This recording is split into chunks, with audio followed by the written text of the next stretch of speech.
Hello and welcome to class. This is week 9. It is chapter 13 and 16, going over quantitative research and critique. And going over today a few different concepts. I think they're a little on the complex side. There's only actually 9 slides in this presentation, but there's a lot of key words that are important for you to know. So please read over the book. The main information that you should look at is, I think, the trickiest to understand is the reliability and validity information, and that is page 286 through 280, about 290, 291 covers the most of it, a little bit on 292. So please take a look at those pages so that you can better understand reliability and validity, because those are important terms as you're doing your research critique. So I hope that you're able to understand what I'm talking about today, and that will be reinforced by the book. Also, there's a lot of websites on validity and reliability, and also YouTube's. If you go in and put in reliability and validity on YouTube, if you want to watch another video, you'll find lots and lots of stuff come up. So lots of help for you on that. Class outcome is to talk about defining measurement error, to describe how measures to increase reliability and validity of instruments can decrease measurement error, to differentiate between the types of reliability and validity measures. And then part of your activity, of course, is to work on that quantitative study. And we won't be doing that necessarily here, but it's a class outcome for the week. So as you're looking over your book, hopefully you've seen the term internal validity and external validity. And those terms are pretty important for looking at research and understanding it. In terms of internal validity, that is answering the question, does the manipulation of independent variable make a difference in the dependent variable? And sometimes with correlational studies, there actually may not be a manipulation of the independent, but a relationship between the two. So what that means, translated to English, is instruments truly measure the concept, and we control for other variables and find statistical significance. That is related to internal validity. So you're studying what you want to study, and it all makes sense. Is it probably a better way, an easier way to think about it? External validity is how representative is the sample and how generalizable our study results. So does the sample represent the population? Are the methods used by the research reliable? And then are the findings, in terms of sensitivity, good? And does that all make sense? So the idea with external validity is, can the study be used in other ways? Can you say, we studied a group that is this group, and these are the results, and you can use it in that same group elsewhere. So reliability, validity, and measurement all can have errors. And this week we're going to focus on the reliability and validity of instruments, and also observations, because we can have also observations in quantitative as well as qualitative research. And we're going to talk about error variance, because errors are important to know and think about. Error variance or measurement error can happen in a couple different ways. There may be systematic errors, which are the measurement of the true responses are altered. For example, and low level of education, and what that translates for is, say you use a tool that is written for a college student, someone who's had some training, some knowledge about more complex words, and you give that study tool that should be used for college level students to someone who maybe only has a 6th grade education. They may answer incorrectly because the words are not something they can understand. So level of education can make a difference. Another difference in terms of measurement and a systematic error is social desirability. When a person is taking a test, they don't want to look bad. I've done a lot of studies on student honesty, and a big question is how honest are the students being on the exam or on the testing tools that are being given? Because a lot of people don't want to sound bad. They don't want to make themselves look bad, even if it's anonymous. You know, if you, a lot of times a question might be, you know, do you cheat? Well, you know, they might think, well, what do they really mean by cheating? And no, I don't want to think of myself as a cheater, so I'm going to answer no. Well, in reality, the person may have gotten answers from another person or may have done some other things that could be considered cheating, but they don't want to admit that. It doesn't feel good. They don't want to look bad to other people. So they may answer in a way that is maybe not true. Another possibility is the instrument is improperly calibrated, and what that means is the responses the person gives may not reflect really how they feel.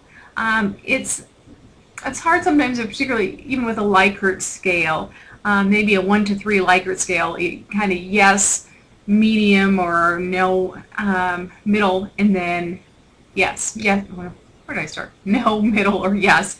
So, for example, do you feel your doctor provided good care? Well, people might not. Well, it's like, well, he provided good care, she provided good care in this area, but not in that area.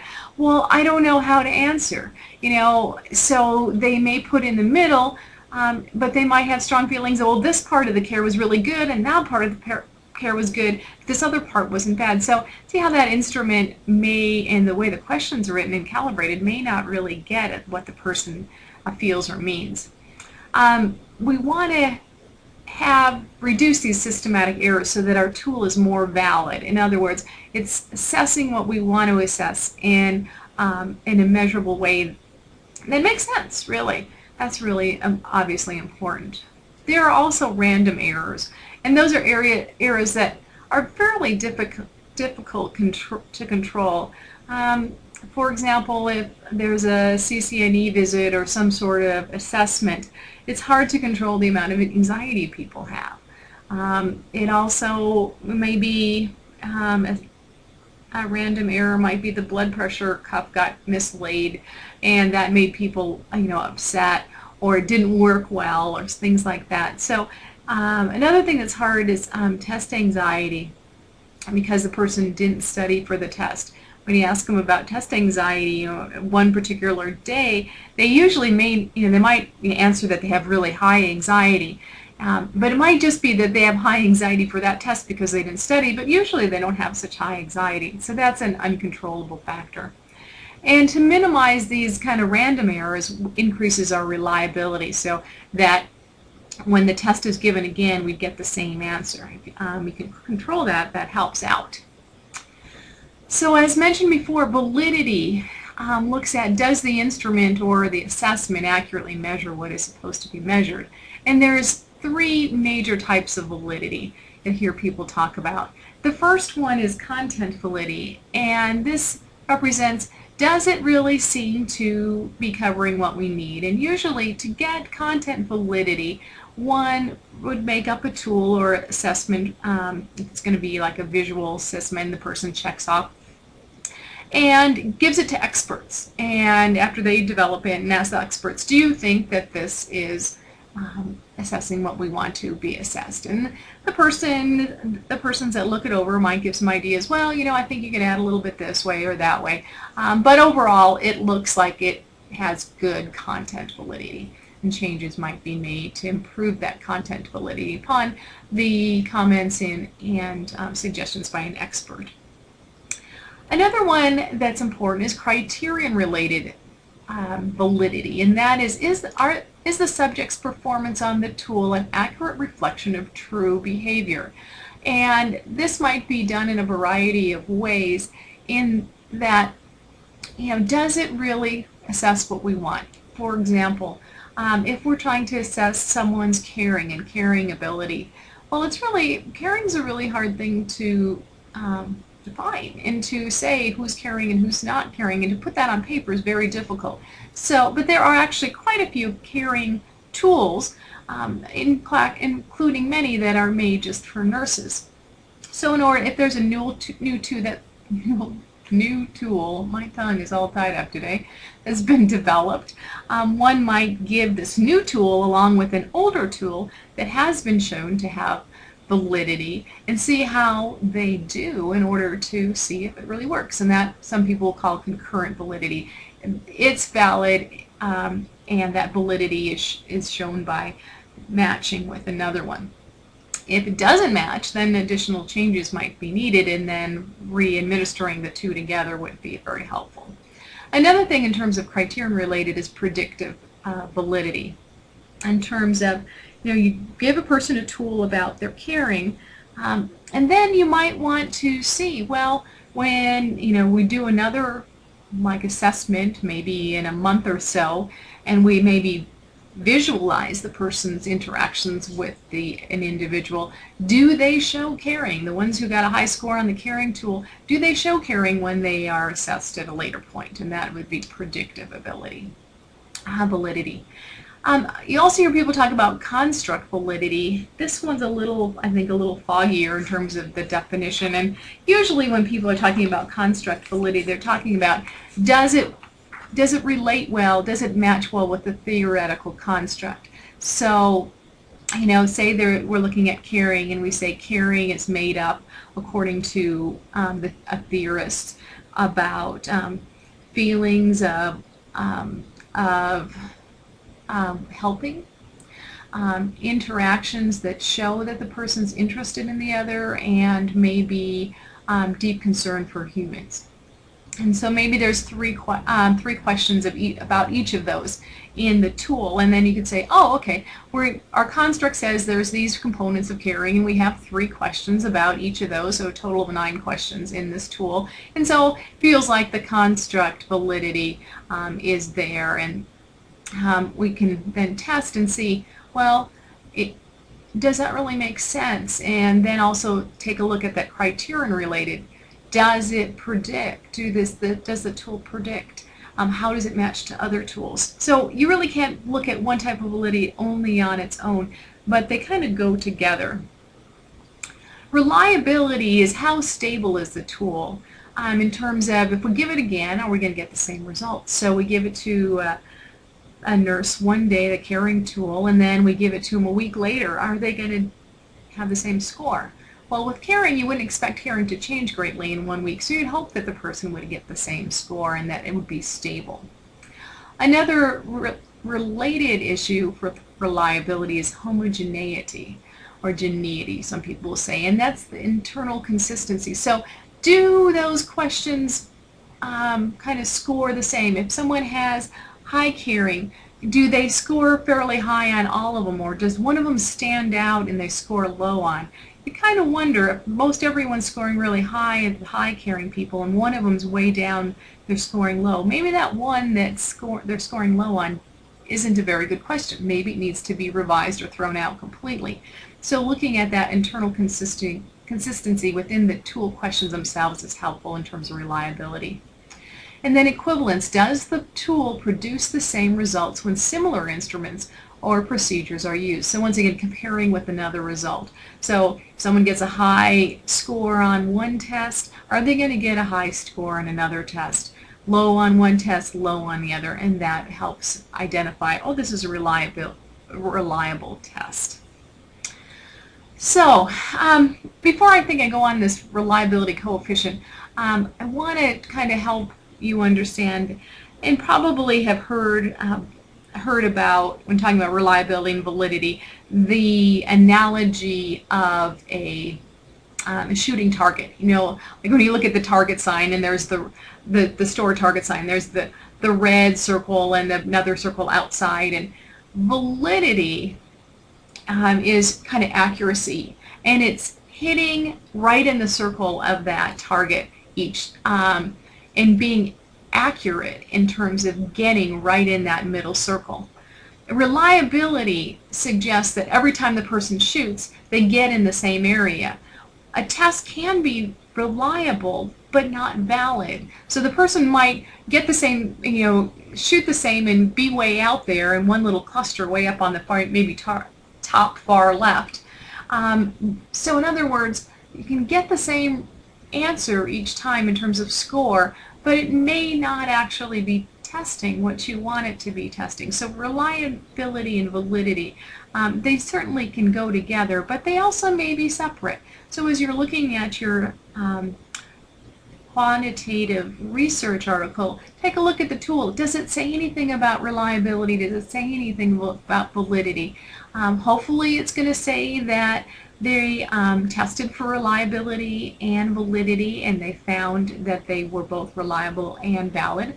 Hopefully that they will say also that they tested for more than one type of reliability and validity. A lot of times you'll say they might say something about construct validity, criterion related, and content. Content's the easiest one because you just have to have your basically friends look it over, the people who you work with in the same area, and have them go, oh, okay, yeah, that looks good. The other two sometimes are a little more difficult to get results for, but hopefully your articles will talk about that. So moving on now about reliability coefficients, here's some statistical stuff. When looking at reliability and how things relate to each other, you hear people talk about different scores. And the scores go from 0, which means no relationship between two things, to 1, which is a completely related, one goes up, the other goes up just as much, so a relationship. Usually you'll hear people talking like the Pearson's R for test, retest, so they gave it once and they gave it again. You want to have like a 0.70 or higher as an acceptable level. Some other things that can be tested in terms of reliability is another thing called Cronbach's alpha. And that is how well do the questions relate to each other. And once again, do the people who score high on the test score all of them high, and the ones that are low score all the. Is there a homogeneity? Is there a pattern that can be reproduced within that? And then you also have equivalency in terms of inter-rater reliability. So does the same score come up again and again? And that can also be interpreted through statistics. So slide number 9, this is it. I know that's a lot of information, but as you are doing your critique, please take a look back on the pages right around 86 to about 291, 292, and look at the reliability and validity information. Also make sure you take a look at chapter 16, which goes like how do you do the review, so you can get that information together, and that will really help you as you develop your paper. And also look on the website to see what's there in terms of how you want to do, what you need to have in there, and how you'll be graded by that, and that will help you immensely. And I hope you've learned and feel a little smarter now, and I look forward to talking with you in the future. Take care. Bye.